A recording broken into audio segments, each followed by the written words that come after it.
Assalamualaikum warahmatullahi wabarakatuh.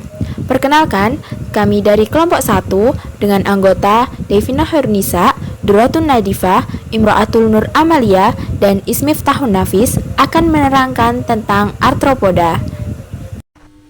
Arthropoda merupakan filum yang paling besar dalam dunia hewan yang mencakup serangga, laba-laba, udang, dan lipan. Kata arthropoda berasal dari bahasa Yunani, yaitu arthro yang berarti luas, buku, atau segmen.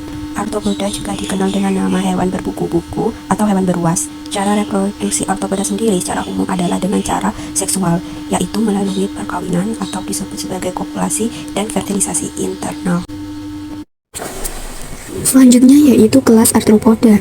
Secara umum, arthropoda dibagi menjadi 4 kelas, yaitu crustacea, myriapoda, arachnoida, dan insecta. Yang pertama yaitu crustacea. Jadi, crustacea atau udang-udangan ini terdiri dari cephalothorax atau kepala yang menyatu dengan dada dan abdomen atau perut. Bagian dari cephalothorax ini dilindungi oleh kulit keras yang disebut dengan karapas. Mereka mempunyai 5 pasang kaki dengan 1 pasang kaki capit dan 4 pasang kaki jalan. Umumnya hewan crustacea merupakan hewan akuatik meskipun ada yang hidup di darat. Anggota tubuh crustacea ini yang hilang dapat diregenerasi kembali. Contoh hewan crustacea sendiri yaitu ada udang, lobster, dan kepiting.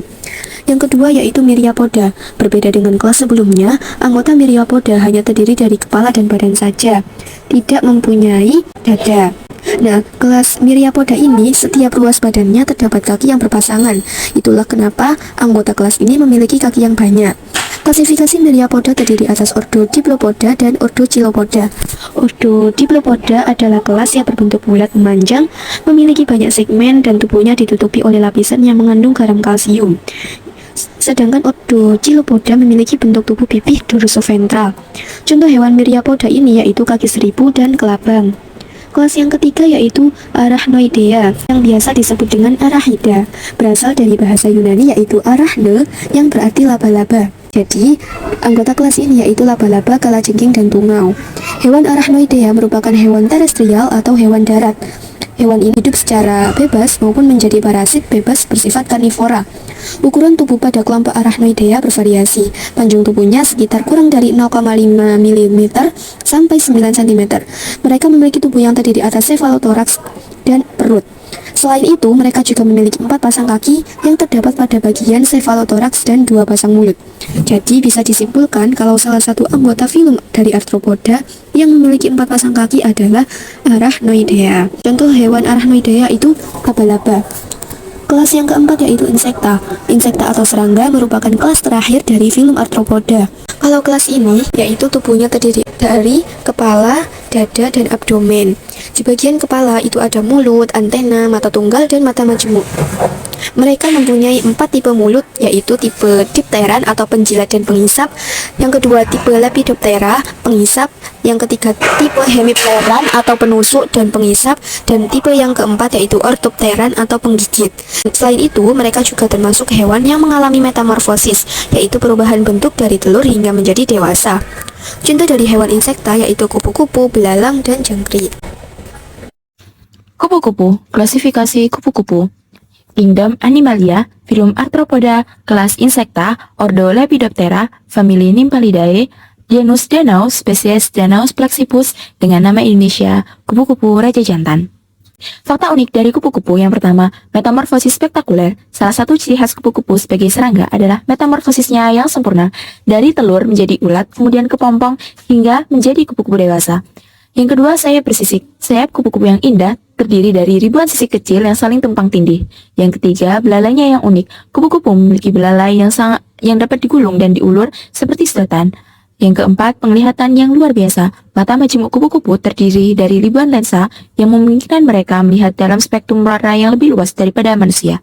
Manfaat dari kupu-kupu. Kupu-kupu membantu proses penyerbukan tanaman bunga yang penting untuk reproduksi tumbuhan. Fase kepompong kupu-kupu dapat menghasilkan sutra yang bernilai ekonomis. Kerugian kupu-kupu, larva atau ulat dari kupu-kupu memakan daun tanaman yang dapat merugikan petani jika populasinya tinggi. Kemudian hewan yang selanjutnya adalah hewan kepiting. Klasifikasi dari hewan kepiting yaitu kepiting berasal dari kingdom Animalia, termasuk dalam filum Arthropoda, kelas Crustaceae, ordo Decapoda, famili Portunidae, genus Scylla, spesies Scylla serrata, dan nama Indonesianya adalah kepiting bakau. Fakta unik dari kepiting ini yaitu kepiting bakau merupakan hewan yang selalu menggali sebuah lubang sebagai tempat berlindung dan jarang terlihat jauh dari lubangnya. Pada kondisi lingkungan yang ideal, kepiting ini bisa bertahan hidup hingga mencapai umur 3-4 tahun dan mencapai ukuran lebar kerapas maksimum lebih dari 200 mm. Kemudian manfaat dan kerugian dari hewan kepiting.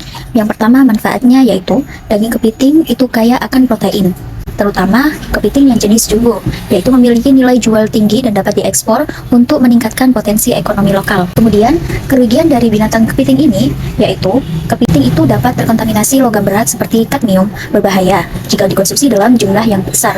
Kepiting mengandung kolesterol juga yang cukup tinggi, sehingga konsumsi yang berlebihan dapat membahayakan kesehatan jantung.